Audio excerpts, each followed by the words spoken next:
Hello friends, good evening. Welcome back to my channel. Friends, इस video में मैं RBI grade B के बारे में बात करने वाला हूं कि नोटिफिकेशंस कब आएंगी। पिछली बार के बारे में डिस्कस करने वाला हूं, पिछले साल कब आई थी, कब एग्ज़ाम हुई थी, क्या फ़ी थी, क्या पैटर्न थी, क्या एज लिमिट थी, क्या क्वालिफिकेशंस थी, सारा डिटेल मैं इसमें बताने वाला हूँ। ठीक है, देखिए, यदि बात करें नोटिफिकेशन की तो लास्ट ईयर मार्च में आई थी और 28 मार्च से इसका एप्लीकेशन फॉर्म फिलअप करना स्टार्ट हो गया था और 18 अप्रैल को लास्ट डेट था।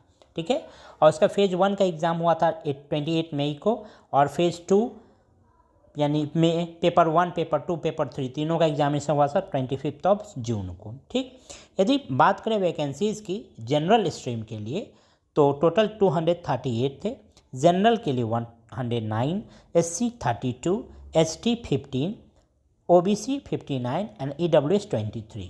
ठीक है, उसके बाद क्वालिफिकेशंस की बात करें तो 2022 से पहले मैट्रिक, इंटर, ग्रेजुएशन सब में 60% लाने होते थे, लेकिन इस बार क्या था कि सिर्फ ग्रेजुएशन में यदि आपका 60% है, जनरल ईडब्ल्यूएस के लिए और ओबीसी के लिए भी, और 50% एससी एसटी पीडब्ल्यूडी के लिए तो फॉर्म फिलअप कर सकता है। ठीक है, और ग्रेजुएशन लेवल क्या होना चाहिए तो 3 साल का कोर्स होना चाहिए, 12 2 साल का होना चाहिए। ठीक है, पोस्ट ग्रेजुएशन 2 साल का होना चाहिए। ठीक है, उसके बाद बात करें फ़ी की तो एससी एसटी के लिए 100 रुपया था और जनरल ओबीसी ईडब्ल्यूएस के लिए 850 रुपीज़ थे। और जो आरबीआई के स्टाफ्स हैं, असिस्टेंट हो, ग्रेड बी हो या अदर स्टाफ्स हो, उनके लिए फ़ी नील थी।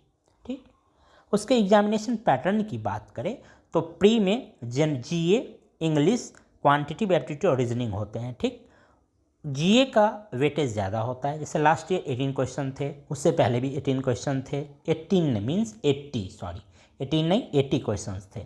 ठीक, और इसके पेपर 2, फेज़ 2 की बात करें तो paper 1 economics and social issues पे होते हैं, जिसमें 50% ऑब्जेक्टिव टाइप होते हैं, 50% डिस्क्रिप्टिव टाइप होते हैं जिसको टाइप करना होता है। ठीक है, टोटल मार्क्स ऑब्जेक्टिव के 50 मार्क्स और डिस्क्रिप्टिव में भी 50 मार्क्स होते हैं। क्वेश्चंस डिपेंड करता है कि कभी ज़्यादा डिस्क्रिप्टिव हो जाता है तो कभी ऑब्जेक्टिव कम हो जाता है, इस तरह से दिया जाता है। ठीक है, टाइम लिमिट 30 मिनट रहता है ऑब्जेक्टिव के लिए और 90 मिनट रहता है डिस्क्रिप्टिव के लिए, टोटल 120 मिनट फेज पेपर 1 के लिए। ठीक, और पेपर 2 में इंग्लिश राइटिंग होते हैं। ठीक है, इसमें भी 90 मिनट मिलता है, 3 क्वेश्चंस होते हैं, टोटल मार्क्स 100 के होते हैं। ठीक है, उसके बाद paper 3 general finance and management पे होते हैं, जिसमें 50% इसमें भी ऑब्जेक्टिव, 50% डिस्क्रिप्टिव। इसके लिए मिलते हैं 2 आवर। ठीक है, और इसमें भी क्वेश्चंस का कोई फिक्स नहीं रहता है कि ज़्यादा भी हो सकता है, कम भी हो सकता है।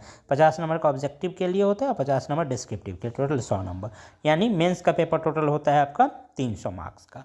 ठीक है, अब इसके लिए को दिया गया है सिलेबस की क्या क्या पढ़ना है। इकोनॉमिक्स में measurement of growth, national income per capita, ये सब इंडियन इकोनॉमी के बारे में, ग्लोबलाइजेशन के बारे में, सोशल स्ट्रक्चर के बारे में, ये सब डिटेल्स पढ़ना था। ठीक है, उसके पेपर 2 में इंग्लिश, ये टाइपिंग स्किल्स होते हैं, इसमें एससीएल लेटर प्रेसाइज रहते हैं। ठीक है, पेपर 3 जनरल फिनांस और management, finance system, reserve bank of India, financial institution, financial market, primary secondary market, risk management and banking, derivatives, fintech, ये सब, finance monetary policy, Indian economy, ये सारा चीज़ पूछा जाता है। और ये सजेस्ट भी किए हैं कि किनका किनका आपको पढ़ना है। ठीक है, यदि लास्ट ईयर कटअप की बात करें तो जनरल और ईडब्ल्यूएस का मैं बात करने वाला हूँ। ठीक है, जीए में टोटल क्वेश्चंस 80 थे, जनरल के लिए 12, ईडब्ल्यूएस के लिए भी 12, रीजनिंग में 60 क्वेश्चन थे, सेक्शनल 9 नंबर जनरल के लिए, ईडब्ल्यूएस के लिए भी 9, इंग्लिश लैंग्वेज मैक्सिमम 30 क्वेश्चन थे, 4.5 जनरल के लिए, 4.5 ईडब्ल्यूएस के लिए। क्वांटिटेटिव एप्टीट्यूड जनरल के लिए 4.5, ईडब्ल्यूएस 4.5। टोटल ओवरऑल बात करें तो 63.75 जनरल के लिए भी, 63.75 ईडब्ल्यूएस के लिए भी। ये 100 का था प्रीलिम्स का फेज़ 1। ठीक है, उसके बाद फेज़ 2 की बात करें तो जनरल का 171.25, EW 171.25, OBC 167, SC 150.50, ST 150.25, PWD 150.25।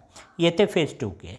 ठीक है, फाइनल यानी paper 1, paper 2, paper 3, phase 2 plus interview add करने के बाद जनरल के लिए गया था कटअप 234.50।